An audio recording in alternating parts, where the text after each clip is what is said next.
신명기 12장 1절부터 8절입니다. 우상을 제거하고 이제 하나님을 바르게 섬기라, 그런 내용으로 되어 있습니다. 자, 첫째는 이제 순종하면 이제 순종해야 되는 것, 우상을 파괴하는 일에 순종해야 된다, 그입니다. 신명기 12장 1절부터 3절. 내 조상의 하나님 여호와님께서 내게 주셔서 차지하게 하신 땅에서 너희가 평생에 지켜 행할 규례와 법도는 이러하니라. 너희가 쫓아낼 민족들이 그들의 신들을 섬기는 곳은 높은 산이든지 작은 산이든지 푸른 나무 아래든지를 막론하고 그 모든 것을 너희가 마땅히 파멸하며 그 제단을 헐며 주상을 깨뜨리며 아세라상을 불사르고 또 그 조각한 신상들을 찍어 그 이름을 그곳에서 멸하라. 자, 하나님이 주신 가나안 땅에 들어가서 해야 될 규례와 법도인데 평생 동안 계속 해야 되는 것이다 하는 거예요. 그래서 뭐냐면 이제 여러 규례가 있는데 이제 여기서는 우상을 파괴하는 것을 말하는 겁니다. 그래서 가나안 땅, 이제 하나님이 쫓아낼 민족들이죠. 쫓아내라고 명령한 민족들이에요. 그 민족들이 섬기는 그 우상과 그 제단, 이것들을 다 파괴하라, 그 얘기입니다. 그래서 이 주상은 뭐냐면 바알 신을 말하는 거예요. 바알 신의 우상. 그래서 바알 신, 이거는 돌로 만들었습니다. 그래서 돌을 깨뜨리고 이제 그다음에 그 바알 신의 부인상이에요. 아세라상은 나무로 만들었어요. 목신이라고 그래요. 그래서 이거를 불사르고 또 이제 조각한 것들, 뭐 나무로 조각했든지 불로 조각했든지 어쨌든 그 신상들을 전부 다 파괴하라고 하는 것입니다. 그리고 그 섬기는 장소에 있는 것들 다 파괴해서 그 이름을 제거해라, 없애버리게, 잊혀지게 만들라, 그런 거죠. 그리고 그것이 이제 높은 산에 있든지 아니면 작은 산에 있든지 푸른 나무 아래에 있든지 그걸 전부 다 없애라, 그게. 그러니까 가나안 땅 곳곳에다 세워놨어요. 푸른 나무, 그러니까 나무 밑에서도 섬기고 높은 산에서도 섬기고 낮은 산에도 섬기고. 우상 숭배자들이 굉장히 열심히 있어요. 굉장히 그래서 이 트리키의 그 터키라고 하는 곳, 거기에 이제 성지순례를 갔는데 3,000m가 3,000m보다 더 높은 그 산에, 이 산 이름은 까먹었는데, 그 위에 갔더니 거기도 우상이 있더라고요. 그 우상이 이제 다 파괴되어 갖고 있는데, 어쨌든 우상 숭배자들이 그 우상을 숭배하기 위해서 3,000m도 더 높은 곳에 가서 우상을 섬기는 거예요. 그런 거 보면 우리 기독교인들은 열심히 좀 부족해요. 그죠? 이 차 타고, 요즘 차 타고 다니니까 가깝잖아요. 그래서 옛날엔 걸어서도 1시간씩 걸어서 교회를 갔거든요. 근데 지금은 이제 우리나라 잘 사니까 차 타고 다니거든요. 차 타고 뭐 1시간 가는 거랑 걸어서 1시간 가는 거랑 뭐가 힘들어요? 걸어서 가는 게 힘들잖아요. 차 타고 1시간이라도 갈 수가 있어요. 근데 뭐 보통은 1시간도 안 되는 거리 있잖아요. 그런데도 안 나오는 사람도 있고, 나와도 지각하는 사람도 있고, 일주일에 한 번 나오는 사람도 있고, 이런 거 보면 열심히 없다. 어쨌든 우상 숭배자들은 굉장히 열심히 있습니다. 우리는 진짜 신을 믿는데 더 열심히 있어야 될 줄을 믿으시 기 바랍니다. 자, 그래서 이제 그 우상을 철저히 파괴하라는 거예요. 근데 왜 그렇게 파괴하라고 그러냐면은, 우리가 이제 보면 견물생심이란 말 있잖아요. 우리가 보면 영향을 받을 수밖에 없어. 우리가 보는 걸 따라하는 거죠. 안 보는 걸 따라하지 않잖아요. 요즘 우리가 이제 요즘은 인터넷 시대가 돼가지고 핸드폰으로 그냥 실시간으로 다 봅니다. 전 세계가 어떻게 돌아가는지 봐요. 보고 또 따라하잖아요. 안 봤으면 안 할 일인데 봤기 때문에 하게 되는 거죠. 그래서 그것들을 내버려 두면 거기에 미혹을 받아서 우상 숭배할 수 있단 말이죠. 그러니까 그걸 전부 다 그냥 보이는 즉시 그냥 곧바로 다 파괴하라, 그 얘기입니다. 그런데 이걸 잘 안 했죠. 이 모세가 가르쳐준 이 명령에 순종하지 않아서 그냥 우상 숭배에 빠져 들어가죠. 결국은 이스라엘 망합니다. 그러니까 하나님은 우상은 반드시 멸망을 시켜요. 그런데 그 우상을 숭배하니까 당연히 망하지. 그래서 이스라엘도 망했어요. 그래서 여러분, 항상 이 장소, 환경의 영향도 있는 거예요, 우리가. 그래서 항상 좋은 것들을 보려고 해야 되고, 자녀들한테도 좋은 것을 보여줘야 되고, 나쁜 것을 보지 않도록 해야 됩니다. 그래서 아무 데나 데리고 다니면 안 되고, 또 핸드폰도 아무거나 보게 하면 안 되고, 그것은 교육을 신경을 써야 돼요.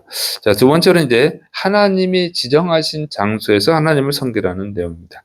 신명기 12장 4절부터 5절. 너희의 하나님 여호와님께는 너희가 그처럼 행하지 말고 오직 너희의 하나님 여호와님께서 자기의 이름을 두시려고 너희 모든 지파 중에서 택하신 곳인 그 계실 곳으로 찾아 나아가서, 자, 이제 가나안 족속들은 뭐 높은 산, 낮은 산, 뭐 푸른 나무 아래 뭐 온갖 곳에서 우상을 숭배했단 말이에요. 그래서 뭐 바알 신도 믿고 아세라 신도 믿고 뭐 몰렉 신도 믿고 그모스 신도 믿고 막 어쨌든 여러 신들을 믿었어요. 그런데 각자 자기가 좋아하는 장소에서 그랬단 말이죠. 그런데 그렇게 하지 말라는 거예요. 하나님을 섬길 때는 하나님이 지정한 장소에서만 섬기라고 하는 것입니다. 그리고 이제 나중에는 이제 그 지정한 장소가 예루살렘이 되는 것이죠. 그래서 광야에서는 이쪽 저쪽 옮겨 다녔지만 이제 예루살렘, 이게 가나안 땅을 정복하고 나서는 이제 예루살렘, 뭐 이제 그 전에 실로에서 섬겼고, 그다음에 이제 그 예루살렘으로 정하게 됩니다. 자, 그래서 여기 보면은 이제 하나님은 하나님이 지정한 장소에서 하나님을 섬겨야 된다 그러는 거예요. 그러려면 하나님은 모이기를 힘쓰라고 그랬잖아요. 모이기를 힘써요. 자, 거룩한 성회로 모여라. 항상 모여라 그러죠. 한 신앙 공동체로 만들기 위해서 한 신앙 공동체. 그래서 오늘날도 교회에서 모여서 예배를 드리라고 하는 거예요. 뭐 핸드폰 가지고 뭐 놀러 가서 예배 드리고 그런 것은 아주 잘못된 것입니다. 그런 것은 하나님 뜻에 맞질 않아요. 그래서 모여서 신앙생활을 해야지, 똑같은 신앙을 가져야 되는 거예요. 두 번째로는 이제 하나님이 정하신 장소, 이제 나중에 예루살렘이 되고 지금 현대는 교회가 되는데, 거기에서 모여야 되는 이유가 뭐냐면 하나님의 말씀을 잘하는 제사장들과 레인들이 있잖아요. 그들의 교육을 받고 올바른 예배를 드리라, 그 얘기입니다. 그러니까 우상은 뭐 이렇게 복잡하지가 않아요. 우상 숭배자들은 복잡하지가 않죠. 그렇게 복잡한 게 아니야. 근데 기독교는 굉장히 복잡해요. 말씀이 굉장히 다양한 말씀들이 있고 어렵죠. 그래서 우상 숭배자들은 그냥 뭐 제사만 드리면 되지 뭐 이런 식이거든. 그런데 우리는 그런 게 아니잖아요. 제사만 드리면 됩니까? 예배만 드리면 됩니까? 절대 안 되죠. 하나님의 뜻에 맞게 해야 돼요. 그리고 교회에서만 예배 잘 드리면 되냐? 그게 아니고 삶을 또 하나님의 뜻에 맞게 거룩하게 살아가야 돼. 이런 것들을 다 가르쳐야 되잖아요. 그런데 그냥 각자 그냥 하나님만 믿으면 되는 게 아니란 말이죠. 그게 우상 숭배하듯이 신앙생활하는 분들이 있단 말이에요. 예배 드렸으면 됐지 뭐. 하나님만 믿으면 되지. 그리고 이제 자기 멋대로 살아. 자기 마음대로 막 살아가. 그 우상 숭배하는 거. 하나님을 믿어도 성경에 있는 하나님을 믿는 것이 아니라 그냥 하나님이라는 우상을 믿는 거예요. 자기 마음대로 사니까. 그래서 우리가 하나님을 믿는다는 것은 하나님을 주인으로 믿는다는 것이고, 그 주인을 믿기 때문에 그 주인의 뜻에 합당한 삶을 살아가야 되거든요. 그러니까 주인의 뜻을 배워야 되거든요. 그래서 올바른 성경 교육이 필요한 거죠. 그래서 제사장과 레인들이 가르치게 돼 있어요.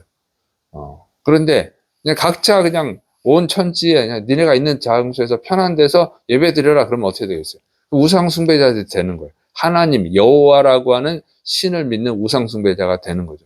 또 예수님이라고 하는 신을 믿는 우상 숭배자가 된단 말이에요. 그러니까 니네 마음대로 믿으면 안 되고 가르쳐 주는 대로 율법에 있는 걸 가르치죠. 그 구약 시대 때는 율법을 가르쳐서 그렇게 맞게 믿어야 된다 그 얘기예요. 그러니까 신앙 교육을 해야 되기 때문에 한 곳에 모여서 예배를 드리라 그 얘기입니다. 그래서 오늘날은 교회에서 올바른 하나님을 올바르게 알고 있는 그 목회자에게서 배우라 그 얘기예요. 그렇게 예배 드리도록 하는 것이죠.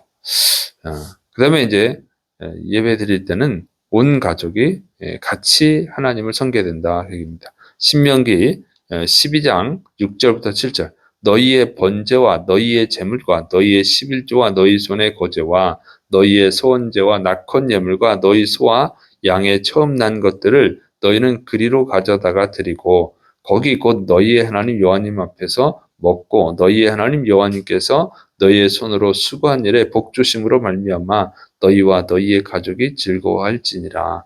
그래서 이제 하나님이 지정한 장소, 그 지정한 장소에 가서 번제를 드리고 11조를 드리고 낙헌제를 드리고 거제를 드리고 천예물을 드리고 그런 말씀이에요. 그래서 하나님이 지정한 장소에서 예물을 드려야 된다. 그리고 온 가족이 함께 즐거워야 된다. 그것이죠. 그래서 이 예물은 감사 예물도 있고 속죄 예물도 있고 여러 가지 예물들이 있잖아요. 어쨌든 하나님이 지정한 장소에서 그게 다 감사죠. 죄를 용서받는 것도 감사하고 그러니까 이 수입을 얻게 하신 것도 감사하고 그러니까 온 가족이 다 함께 감사를 드리고 예배를 드려야 된다 그 얘기예요. 그래서 자기만 잘 믿으면 되는 게 아니고 그래서 나만 축복받으면 가장이 축복받으면 가족들이 다 같이 축복을 받는 거잖아요. 그러면 대표로 하라는 게 아니고 하나님은 축복이 중요한 게 아니고 구원이 중요한 거죠. 온 가족이 다 구원받아야 되잖아요. 온 가족이 다 함께 하나님을 예배하고 하나님의 말씀을 배우라 그 얘기입니다. 그래서 가족 구원에 신경을 쓰셔야 돼요. 그리고 교회만 다닌다고 구원받는 것은 아니다 그 얘기예요. 그래서 하나님을 바르게 믿어야 됩니다. 자, 그 다음에 이제 네 번째로는 이제 엄격하게 섬겨야 된다. 그게 신명기 12장 8절. 우리가 오늘 여기에서는 각기 소견대로 하였거니와 너희가 거기에선 그렇게 하지 말지니라. 여기는 이제 광야를 말하는 거예요. 광야에서는 이제 모세가 율법을 받았잖아요. 그래서 하나님의 말씀을 가르치는데 그 율법대로 하는데 어려움이 있어요. 환경이 열악하니까. 보통 이제 이 광야에서는 농사를 지을 수가 없잖아요. 농사를. 그러니까 하나님께 바칠 예물이 없죠. 목축은 할 수 있어. 가축은 키워서 하는데 이제 어려움들이 있어요. 이런 어려움들이 있고 그러다 보니까 이제 약간 자기 소견대로 했다. 그러냐면 정확히 말씀대로 하지 않았다. 그게. 그러다 보니까 문제가 뭐예요? 말씀대로 안 하다 보니까 이제 범죄도 하고 또 말씀을 잘 모르니까 우상숭배도 하고 모세가 십계명 받으러 갔을 때 우상숭배하고 그랬잖아요. 또 원망하고 불평하고 물이 없다고 원망 불평하고 그러다 보니까 하나님의 진노를 많이 받았어요. 그러니까 광야에서처럼 하지 말고 이제 하나님 주신 가나안 땅에 들어가면 이 율법대로 정확히 말씀대로 엄격하게 지켜야 된다. 그래서 하나님의 말씀을 엄격하게 지키라고 하는 것입니다. 왜냐하면 사람은 편해지면 한도 끝도 없어. 일어서 있으면 앉고 싶고, 앉고 있으면 눕고 싶고, 누우면 자고 싶고. 이게 인간이잖아요. 한도 끝도 없이 편해지려고 한다고. 그러니까 뭔가 하나를 봐주면 그 사정을 봐서 그래 이번엔 이렇게 좀 편하게 해. 그러면 그 다음에 또 그 전에 감사한 게 아니라 그때도 편하게 해줬잖아요. 왜 이번엔 못하게 해요? 이렇게 사람이 자꾸 나빠지거든요. 그래서 하나님 말씀을 엄격하게 지키라는 거예요. 엄격하게 지키는 것이 신앙을 또 바르게 지키는 것입니다. 너무 편하다 보면 자꾸 이제 주변의 환경을 영향을 받고 그다음에 우상 숭배하고 하나님하고 멀어지는 거죠. 그래서 엄격하게 지켜야 돼요. 우리가 주일날도 교회 와서 예배 드려야지. 집에서 편하다가 보면 어떻게 돼요? 예배를 드리는 게 아니라 이제 시청하잖아요. 핸드폰 보고 시청하는 거죠. 뭐 설거지하면서 그냥 들으면서도 예배 드렸다 그러고, 뭐 먹으면서 설교를 들으면서도 예배 드렸다 그러고, 그냥 누워가지고 편하게 예배 드리다가 이제 졸죠. 자고, 그래도 예배 드렸다 그러고, 이렇게 돼버린다고. 그러면 하나님을 섬기는 자세가 아주 잘못된 거죠. 하나님은 주인인데, 사람하고 얘기하다가 이렇게 누워가지고 자고 그러지는 않잖아요. 응? 중요한 사람 만나가지고 설거지하면서 이러지는 않잖아요. 그러면 안 되는 거지. 그런 식으로 신앙이 아주 잘못되거든요. 그러니까 하나님의 말씀을 잘못 들으니까 또 자기 마음대로 해석해버리고 그 잘못된 삶을 살아간다고. 그래서 하나님의 말씀을 엄격하게 지키는 게 오히려 신앙에 도움이 됩니다. 그래서 선수들도 엄격하게 훈련받은 선수들이 좋은 성적을 내는 것이지 설렁설렁 해가지고 좋은 성적 낼 수가 없어요. 그래서 하나님을 의식하고 하나님이 여기 계시다 하는 것을 의식을 하고 하나님 앞에 있는 사람처럼 엄격하게 말씀을 지켜갈 때 그 신앙도 성장을 하고 또 거룩해지고 또 이 잘못된 거 악한 것들과 멀어지게 되는 것입니다. 그래서 우리가 신앙생활은 엄격하게 하는 것이 좋아요. 물론 사람이 아무리 엄격하려고 해도 엄격해지지 않아. 너무 엄격하면 안 되는 거 아니에요? 이러는데 그런 걱정 안 해도 돼요. 사람은 그렇게 정확하게 잘 지키질 않아. 내가 더 엄격해지려고 할수록 바르게 서는 것 뿐이지, 예, 아주 뭐, 100% 지키지도 못해요. 어차피 걱정 안 해도 됩니다. 그래서 우리는 서로를 권면하면서 정말 하나님 앞에 바로 서기 위해서 서로 권면해야 될 줄을 믿으시 바랍니다. 기도하겠습니다. 사랑이 많으신 하나님 아버지, 우리가 우상 숭배자들처럼 하나님을 섬기는 미련함에 빠지지 않도록 붙들어 주옵소서. 정말 하나님을 바르게 섬기기 위해서 우리가 서로 권면하고 정말 몸부림칠 때에 우리가 하나님 앞에 바로 서게 될 줄로 믿습니다. 주의 성령님께서 또 도와 주시옵소서. 주께서 역사하심 있고 예수님의 이름으로 감사하며 기도드립니다. 아멘.